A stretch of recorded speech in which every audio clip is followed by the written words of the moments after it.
Hi everybody, Richard Roy 2 here. I just saw a video from Chatty Spike 2 who is attempting to answer what someone had put out as the four basic questions of life.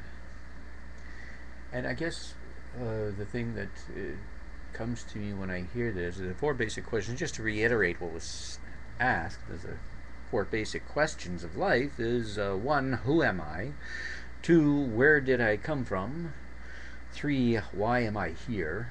And four, where am I going?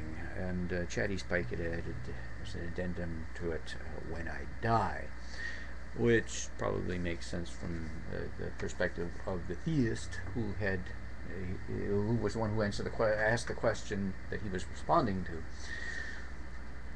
I guess when it comes down to something like that, as saying the four basic questions of life, I have to ask, well, are they really the four basic questions of life?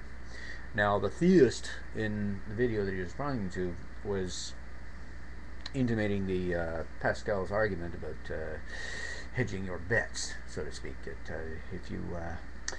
if you approach it from the perspective that there is a big monstrous entity up in the sky who will punish you if you do not accept this, then you will be punished for an eternity.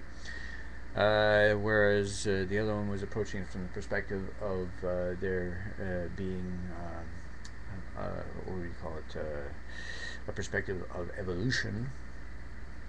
And I have to question that. What if you don't know anything about evolution?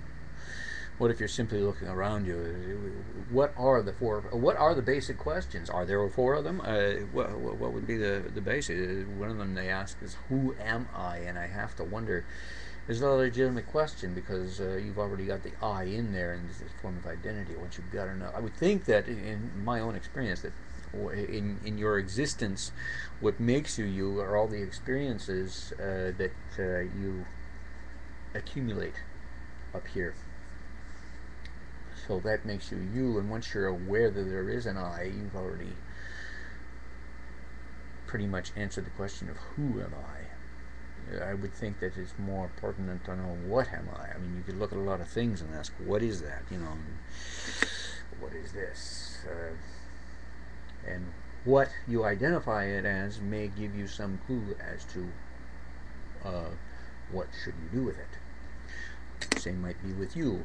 Once you identify what you are, you might be able to identify.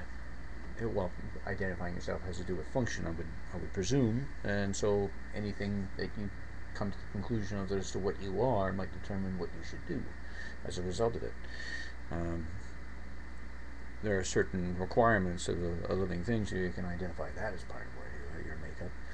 But once you've identified the fact that there is an I there, that there is somebody there, wouldn't it be more pertinent to examine that I-ness and ask the question, well, is that who I needs to be? Is there a way of altering that? Is that what I want I to be?